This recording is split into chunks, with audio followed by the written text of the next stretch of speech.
Assalamualaikum warahmatullahi wabarakatuh. Baik, pada pertemuan kali ini kami dari kelompok 5 akan menjelaskan paradigma pendidikan di negara Turki dan Korea Selatan.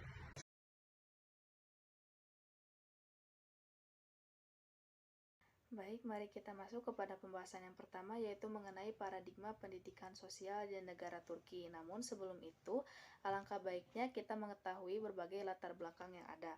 Yang pertama ada latar belakang geografi. Negara Turki merupakan negara yang unik dari negara-negara yang lain. Kenapa bisa begitu? Karena negara ini terletak di dua benua sekaligus, yaitu benua Asia dan benua Eropa. Untuk perbatasannya, di sebelah selatan ada Semenanjung Balkan, di sebelah barat ada Laut Hitam, dan di sebelah timur ada Laut Mediterania. Untuk luas wilayahnya sendiri, negara Turki ini sebesar 783.562 km persegi. Untuk informasi saja, 5% dari negara ini berada di benua Eropa dan 95% berada di benua Asia. Karena itulah negara ini masih disebut sebagai wilayah Asia Barat atau sering kita kenal sebagai wilayah Timur Tengah seperti negara-negara Iran, Irak, dan negara lain. Untuk tahun 1987 setelah era reformasi datang di negara Turki ini, negara Turki mendaftarkan diri sebagai anggota resmi dari Uni Eropa, tetapi pada tahun 1996 negara ini hanya diterima sebagai kandidat pergabungan keanggotaan dari Uni Eropa dan bukan sebagai anggota resmi Uni Eropa. Nah, karena keunikan yang ada, negara ini memiliki akulturasi budaya yang tinggi antara budaya Turkinya sendiri, budaya Asia, dan budaya Eropa.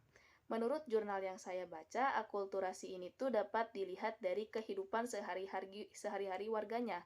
Dalam menjalani kehidupannya, warganya ini tuh terlihat seperti ada budaya Eropanya.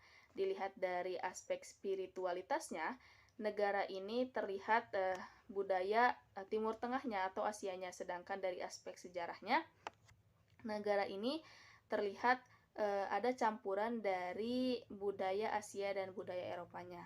Nah, karena keunikan inilah, tidak menutup kemungkinan dari aspek pendidikannya berdampak gitu dari akulturasi budaya ini, baik dari budaya Asia ataupun budaya Eropa.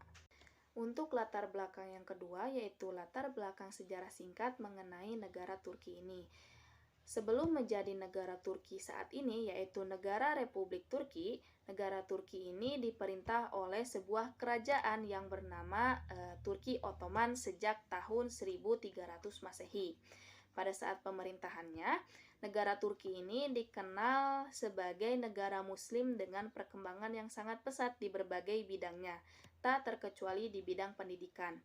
Saat pemerintahannya, pendidikan yang diusung saat itu adalah berbasis agama Islam, sehingga metode pengajarannya yang diajarkan pada saat itu berupa hafalan. Hafalan yang seperti apa? Hafalan matan-matan dan kitab-kitab pada saat itu. Namun, berjalannya waktu pada tahun 1923, setelah kerajaan Turki Ottoman runtuh, terjadi suatu deklarasi reformasi yang dilakukan oleh Presiden pertama Republik Turki pada saat itu, yaitu Kemal Atatürk. Nah, setelah deklarasi tersebut, terjadilah suatu perubahan bentuk negara hingga sistem pendidikan yang ada di negara ini. Tetapi setelah reformasi berjalan, masih terjadi kekurangan dan masalah di sistem pendidikan Turki, terutama di bidang kurikulumnya. Sehingga terjadi 12 kali pergantian kurikulum. Nah, akhirnya Presiden pertama Turki ini, yaitu Kemal Atatürk, menerima saran dari ilmuwan barat bernama John Dewey dalam menentukan kurikulum yang sesuai dengan keadaan di Turki pada saat itu. Baik, selanjutnya adalah materi mengenai latar belakang pendidikan di negara Turki, serta bagaimana kurikulum yang diterapkan di negara Turki. Namun, sebelumnya perkenalkan nama saya Aisyah Nurhapsari dengan NIM 2311021. Langsung saja pada materi yang selanjutnya adalah materi mengenai latar belakang pendidikan di negara Turki. Namun sebelumnya perlu kita ketahui nih bahwa negara Turki merupakan awalnya adalah negara yang terbentuk dalam sistem kerajaan. Saat ini pemerintahan Turki terbentuk dalam kesatuan republik yang dimana Istanbul merupakan ibu kota dari negara Turki. Nah, sementara tentang bagaimana sistem pendidikan di negara Turki ini diatur oleh sistem negara yang diciptakan selama reformasi Atatürk setelah Perang Kemerdekaan Negara Turki. Selanjutnya adalah bagaimana tentang tujuan pendidikan di negara Turki. Nah, pada dasarnya, tujuan pendidikan di negara Turki ini adalah mengembangkan individu-individu yang berkualitas, yang memiliki visi misi dan wawasan yang luas secara mendunia, yang dipersatukan oleh kesadaran dan pemikiran nasional sehingga membentuk karakter individu yang memiliki nasionalisme tinggi sehingga dapat berkontribusi dalam mengembangkan negaranya menjadi negara yang maju dan tidak dapat dipisahkan. Nah, sedangkan tujuan akhir dari pendidikan nasional di Turki ini sudah tertera pada Undang-Undang Pendidikan Nasional di Turki, tepatnya pada nomor 1739. Seperti yang tertera di atas bahwa tujuan akhir dari pendidikan nasional di Turki ini yang pertama adalah untuk mengembangkan individu sehingga memiliki komitmen. Yang kedua adalah mengembangkan individu agar memiliki kepribadian yang moderat, baik itu secara fisik, mental, kepribadian, dan lain-lain.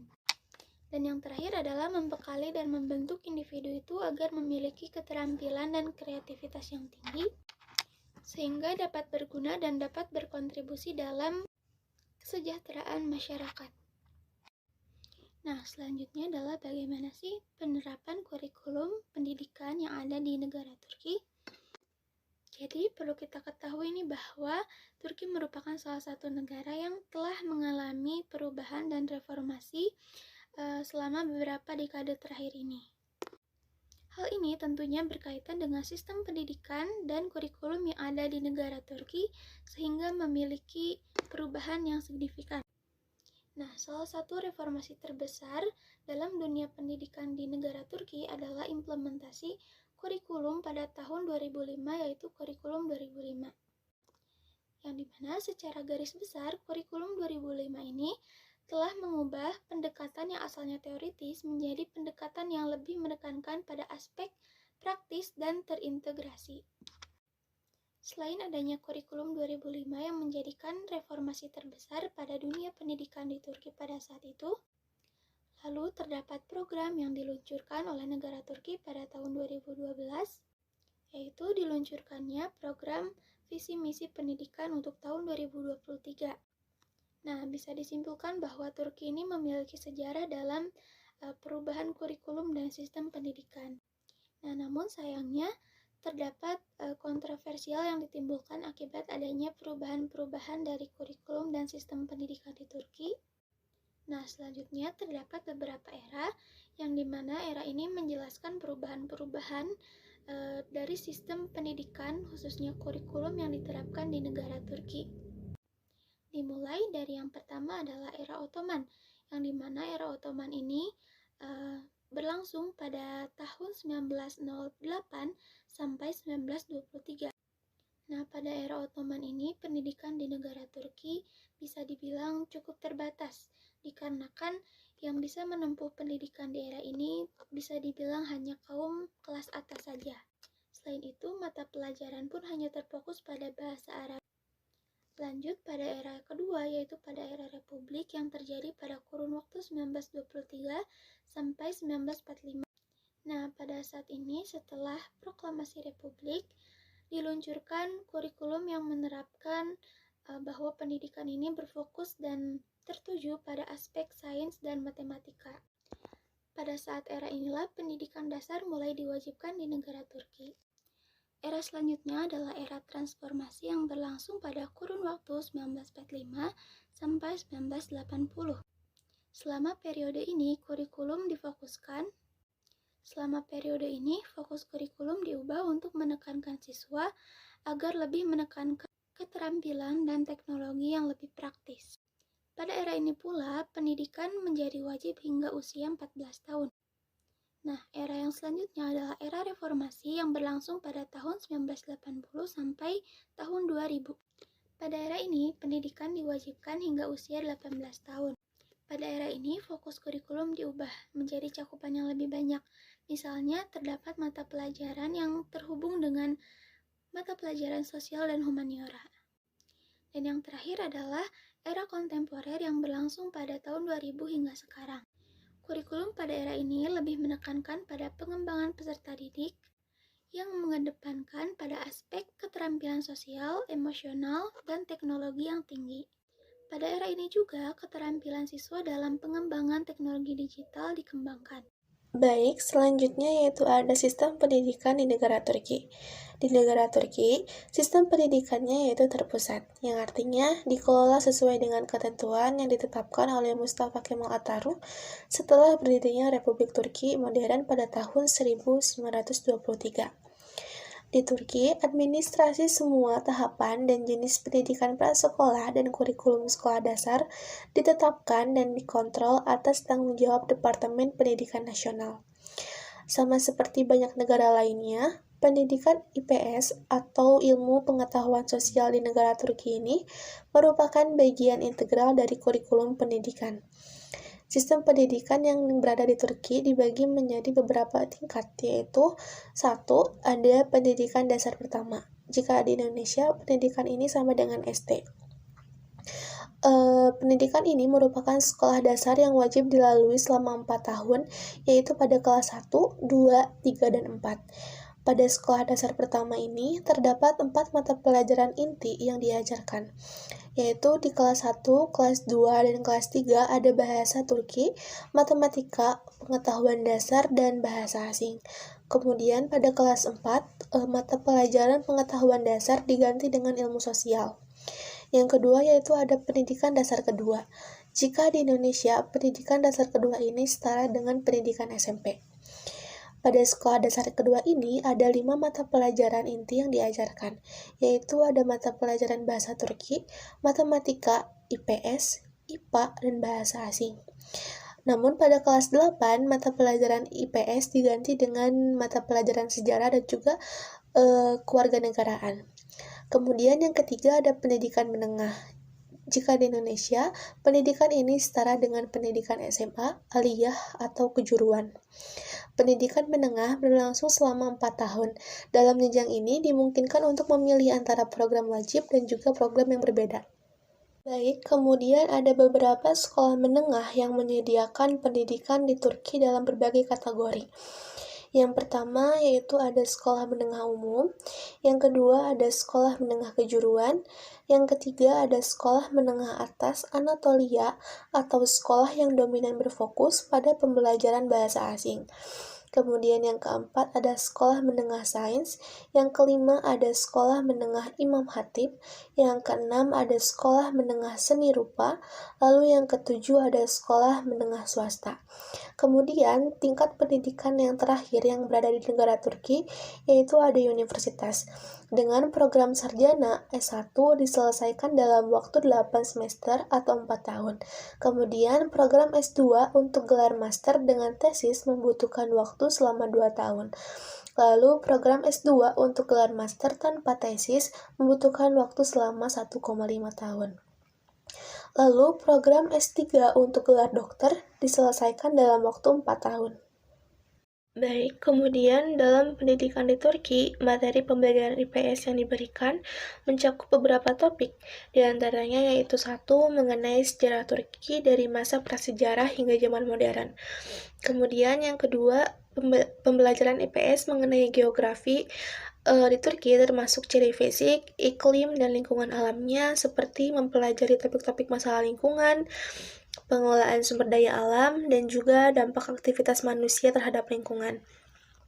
Kemudian yang ketiga, pembelajaran IPS mengenai sistem pemerintahan di Turki, seperti mempelajari struktur politik, peran lembaga-lembaga pemerintah, proses politik, dan juga di sini para siswa dapat mempelajari isu-isu politik kontemporer baik itu di dalam negeri maupun di tingkat internasional. Kemudian yang keempat, pembelajaran IPS mengenai konsep dasar ekonomi seperti struktur ekonomi di Turki, serta dapat mempelajari sektor-sektor ekonomi utama, perdagangan internasional, investasi, dan juga isu-isu ekonomi global. Kemudian yang kelima, pembelajaran IPS mengenai keragaman budaya seperti nilai-nilai tradisi dan identitas budaya Turki. Kemudian di dalam pelaksanaannya, pembelajaran IPS juga diberikan dengan menggunakan berbagai metode pengajaran yang bervariasi. Beberapa metode pengajaran yang digunakan yaitu diantaranya satu, metode ceramah, kemudian ada metode diskusi kelompok, lalu ada metode studi kasus, yang keempat ada pembelajaran berbasis proyek, yang kelima ada pembelajaran berbasis masalah, lalu yang keenam ada metode dengan menggunakan kunjungan lapangan. Baik, untuk selanjutnya yaitu ada paradigma pendidikan di negara Korea Selatan. Sebelumnya, perkenalkan nama saya Haifah Hafsah Salisa dengan NIM 2304227. Pada kesempatan kali ini, saya akan menjelaskan tentang latar belakang geografi dari negara Korea Selatan. Secara geografi, Korea Selatan ini terletak di bagian selatan semenanjung Korea di Asia Timur yang berbatasan dengan Korea Utara, Laut Kuning, dan Laut Jepang atau Laut Timur. Wilayah Korea secara keseluruhan mencakup sekitar 223.098 km persegi, yang luasnya hampir seperti Inggris atau Ghana. Sekitar 45% dari wilayah ini atau sekitar 99.678 km persegi dianggap sebagai wilayah yang cocok untuk sebagai lahan bercocok tanam. Daerah-daerah pegunungan juga meliputi kira-kira sekitar 2/3 dari wilayah seperti Portugal, Hongaria atau Irlandia, dan wilayah Korea juga mencakup kira-kira sekitar 3.200 pulau. Baik, selanjutnya di sini saya akan menjelaskan mengenai sejarah singkat negara Korea Selatan. Jadi, wilayah semenanjung Korea sejak zaman dahulu itu memang telah dihuni oleh berbagai kerajaan dan konfederasi yang tumbuh dan runtuh. Nah, termasuk pada periode yang melibatkan 3 kerajaan utama, yaitu Kerajaan Goguryeo, Kerajaan Silla, dan juga Kerajaan Baekje. Nah, kemudian pada kisaran tahun 1392 sampai tahun 1397, negara Korea yang saat itu masih berupa dinasti Joseon mencapai puncak kejayaannya saat di bawah pimpinan Raja Sejong yang mengembangkan aksara Hangul dan juga memajukan ilmu pengetahuan dan seni. Nah, tak lama setelah itu, Jepang melakukan invasi ke Korea atau Perang Imjin dan berhasil menduduki Korea serta menjalankan pemerintahan kolonial selama 35 tahun. Lalu setelah Perang Dunia Kedua terjadi, Korea dibagi menjadi 2 bagian di sepanjang garis demarkasi paralel ke-38, yang dimana pada tahun 1950 terjadi Perang Korea, yaitu konflik ketika Korea Utara menyerbu Korea Selatan dan berakhir pada tahun 1953 tanpa kesepakatan damai resmi antara kedua belah pihak. Kemudian pada tahun 1960 sampai dengan tahun 1980, Korea Selatan mengalami periode pertumbuhan ekonomi yang sangat luar biasa, sehingga mereka keluar dari kemiskinan. Nah, pada saat itu negara Korea Selatan berada di bawah kepemimpinan Park Chung-hee yang memfokuskan pada industrialisasi dan juga ekspor. Namun pada tahun 1990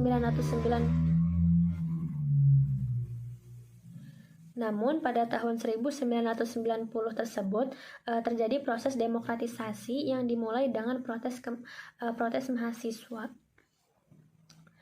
Namun pada tahun 1980 tersebut terjadi proses demokratisasi yang dimulai dengan protes mahasiswa dan juga masyarakat sipil. Nah, sehingga pada tahun 1987 diadakanlah pemilihan presiden demokratis pertama setelah beberapa dekade.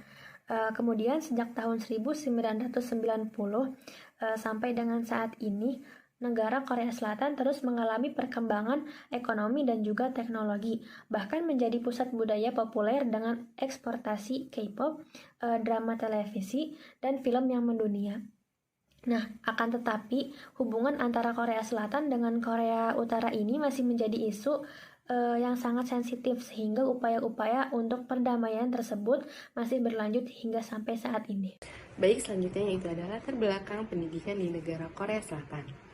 Di Korea Selatan ini memiliki prinsip pendidikan, yaitu jika tidak menjadi manusia yang unggul, maka kami akan mati. Nah, itulah yang dipegang oleh negara Korea Selatan yang masih miskin akan sumber daya alam, dan secara geopolitik Korea Selatan ini masih dikepung oleh 4 kekuatan besar, yaitu ada Tiongkok, Rusia, Korea Utara, dan Jepang. Program penilaian siswa internasional atau Program for International Student Assessment yang dijalankan oleh OECD baru-baru ini menempatkan pendidikan Korea Selatan di peringkat 11 dunia. Siswa-siswa sekolah Korea Selatan seringkali menempati ranking tinggi pada tes komparatif internasional. Sistem pendidikannya yang masih sering dikritik karena menerapkan cara pembelajaran yang pasif dan terlalu banyak menghafal. Sistem pendidikan Korea Selatan yang tergolong disiplin dan terstruktur adalah pengaruh dari Konfusianisme yang sudah tertanam sejak lama dalam masyarakat Korea Selatan.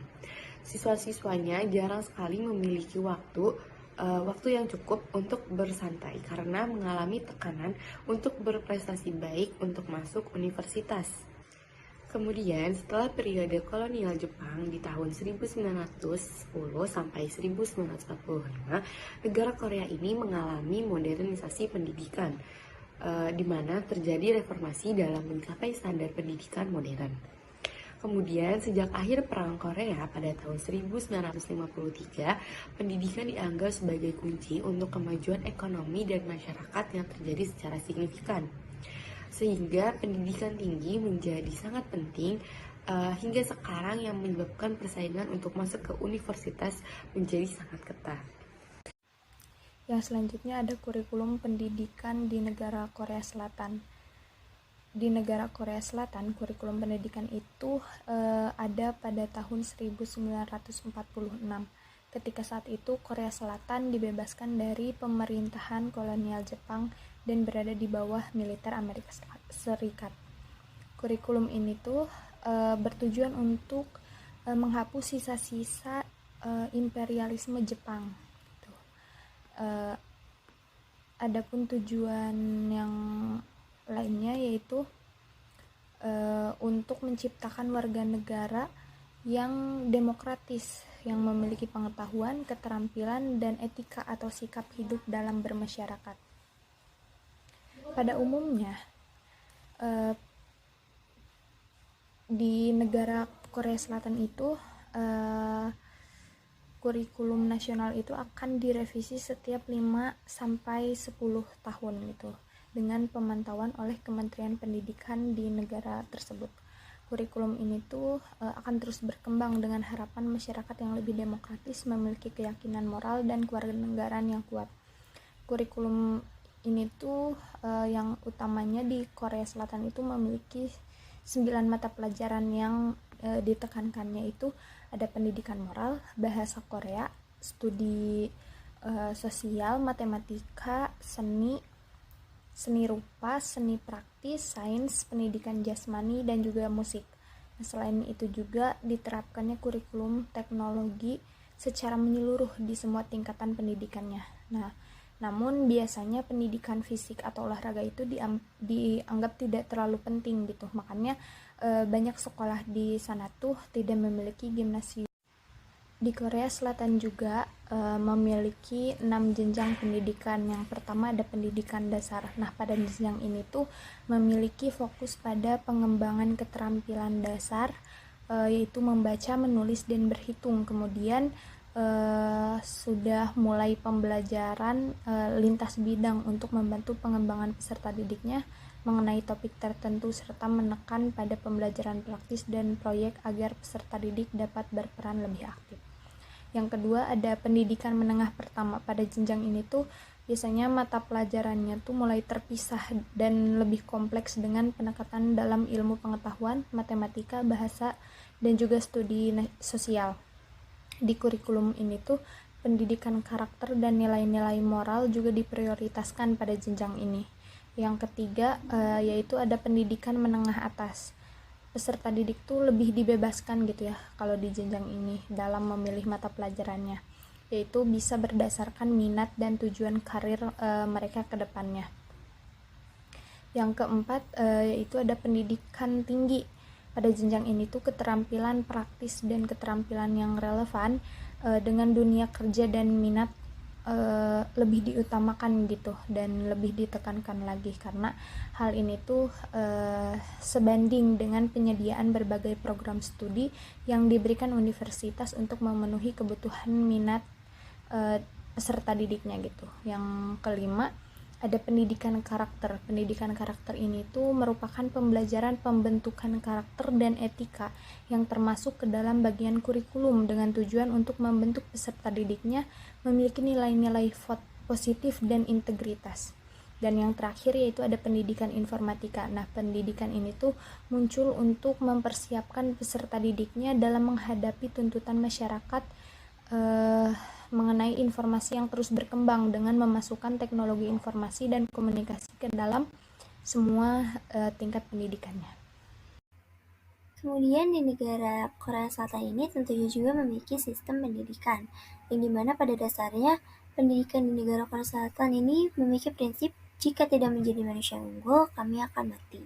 Nah, prinsip tersebut juga muncul atau datang dikarenakan memang posisi negara Korea Selatan yang dapat dikatakan miskin di dalam hal sumber daya alamnya. Kemudian juga secara geopolitik, negara Korea Selatan ini dikepung oleh 4 kekuatan besar, yaitu negara Tiongkok, negara Rusia, negara Korea Utara, dan juga negara Jepang gitu. Nah, meskipun mereka memiliki posisi negara dan geopolitik yang seperti itu, sistem pendidikan mereka ini dapat dikatakan disiplin atau bahkan terstruktur.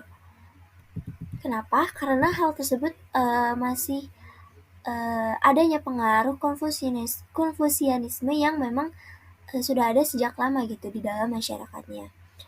Dan hal itu juga dibuktikan gitu melalui banyaknya para peserta didik di negara Korea Selatan yang mampu menempati ranking-ranking tinggi pada tes komparatif internasional, kemudian juga pada suatu program penilaian siswa internasional atau program for International Student Assessment yang dijalankan oleh OECD atau OECD ini menempatkan pendidikan di negara Korea Selatan ini pada peringkat ke-11 di dunia. Namun meskipun banyak prestasi dan sistem pendidikan yang dapat dikatakan disiplin dan struktur, masih ada juga atau bahkan banyak juga kritik terhadap sistem pendidikan tersebut. Hal itu dikarenakan cara pembelajaran di negara Korea Selatan yang dianggap tergolong pasif dan terlalu banyak hafalan. Kemudian dikarenakan mereka terlalu menekankan kepada prestasi akademik, sehingga mayoritas pendidikan fisik atau olahraga di negara Korea Selatan ini dianggap tidak terlalu penting.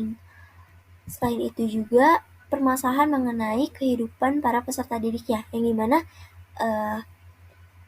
kurangnya atau jarangnya waktu untuk bermain, untuk bersantai, dikarenakan aktivitas sekolah atau maupun rutinitas belajar mereka yang bisa memakan waktu dari pagi hingga malam hari. Itu ditambah juga dengan kegiatan-kegiatan ekstrakurikuler atau kursus yang menjadi salah satu sistem pendidikan di negara Korea Selatan. Kemudian pendidikan di negara Korea Selatan ini memiliki sistem-sistem yang dibagi menjadi beberapa hal. Yang pertama ini adanya sistem pendidikan formal, dan sama halnya seperti di negara Indonesia, bahwa di negara Korea Selatan juga memiliki pendidikan formal yang dibagi menjadi beberapa jenjang, yaitu yang pertama ada pendidikan primer, kemudian ada pendidikan sekunder, dan juga ada pendidikan tinggi. Di mana pendidikan primer di negara Korea Selatan ini diwajibkan untuk para peserta didik yang berusia kisaran 6 hingga 14 tahun. Dan proses dilaksanakannya itu di taman kanak-kanak dan juga sekolah dasar selama 6 tahun. Di sekolah dasar tersebut juga di negara Korea Selatan ini dibagi menjadi 6 tahap, yaitu adanya kelas 1 hingga kelas 6.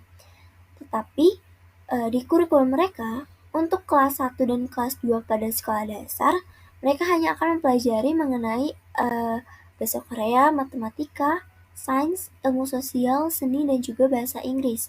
Sedangkan dari kelas 4 hingga kelas 6-nya, mereka akan mendapat tambahan pembelajaran, yaitu mengenai pendidikan moral, PE, seni praktis, dan juga musik.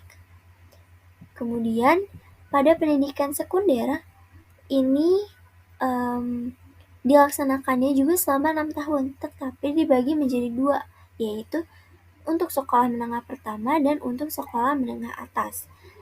Yang dimana untuk sekolah menengah pertama ini dilaksanakannya selama 3 tahun, dan untuk sekolah menengah atas ini dilaksanakannya juga selama 3 tahun. Pada jenjang pendidikan sekunder ini, para peserta didiknya sudah mulai mengalami kejuruan atau spesifikan minat dan bakat mereka untuk karir di masa depannya. Kemudian pada pendidikan sekolah menengah pertama, ini masih tergolong atau termasuk pendidikan wajib di Korea Selatan. Jadi pendidikan wajib di Korea Selatan ini hanya dari sekolah dasar di kelas 1 hingga kelas 9 di sekolah menengah pertama. Dan pendidikan wajib belajar di sana memang tidak dipungut biaya.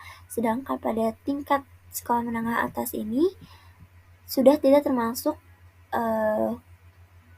wajib belajar di negara Korea Selatan, sehingga biayanya ini menjadi tanggung jawab setiap individunya. Kemudian yang ketiga ada pendidikan tinggi. Pada pendidikan tinggi ini proses dilakukannya di universitas-universitas, baik itu universitas nasional maupun universitas swasta, yang dimana dilaksanakannya ini bisa mencapai 4 tahun untuk program sarjana. Dan sama halnya seperti di Indonesia, pada pendidikan tinggi ini, peserta didiknya ini memang ditekankan kepada spesialisasi atau peminatan yang memang berkaitan dengan karir di masa depan mereka. Tetapi sistem di pendidikan tinggi di Korea Selatan ini dibandingkan sistem pendidikan pada primer dan sekunder ini lebih cenderung sangat kompetitif, karena titik fokus utama penilaian prestasinya ini terletak pada ujian masuk ke universitas tersebut. Kemudian pendidikan di negara Korea Selatan juga memiliki sistem yang dinamakan sistem Hagwon. Sistem Hagwon ini sama halnya seperti kegiatan-kegiatan pembelajaran tambahan atau bisa disebut dengan kursus yang dilakukannya ini setelah jadwal kegiatan sekolah formal telah selesai, yang bisa memakan waktu itu dari sore hingga malam hari. Tetapi memang ada beberapa perbedaan pada sistem Hagwon untuk jenjang-jenjang tertentu gitu di negara Korea Selatannya. Untuk peserta didik di tingkat sekolah dasar yang mengikuti sistem Hagwon ini, mereka biasanya hanya bisa memilih gitu di antara apakah mereka mau mengikuti pada bidang akademik, pada bidang seni, atau pada bidang olahraga. Sedangkan untuk peserta didik di sekolah menengah, mereka memang peserta didiknya itu ditekankan atau difokuskan terhadap bidang-bidang akademik, yang dimana materi pada bidang akademik di sistem Hagwon ini lebih difokuskan atau diutamakan mengenai fisika, ilmu sosial, matematika, bahasa Inggris, dan juga bahasa Korea. Kemudian ada juga yang namanya tes masuk SMA. Jadi sistem pendidikan di negara Korea Selatan ini, ketika mereka masuk ke sekolah menengah atas, mereka tidak akan melakukan ujian.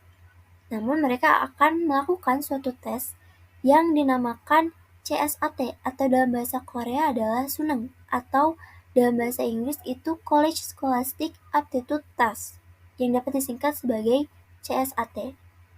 Nah, di mana tes untuk masuk ke SMA ini dilaksanakannya ini serentak dengan materi yang sudah ditetapkan, yaitu berupa bahasa Korea, bahasa Inggris, kemudian matematika, sejarah Korea, kemudian juga ada bahasa asing kedua atau karakter Cina dan juga mata pelajaran tambahan lainnya.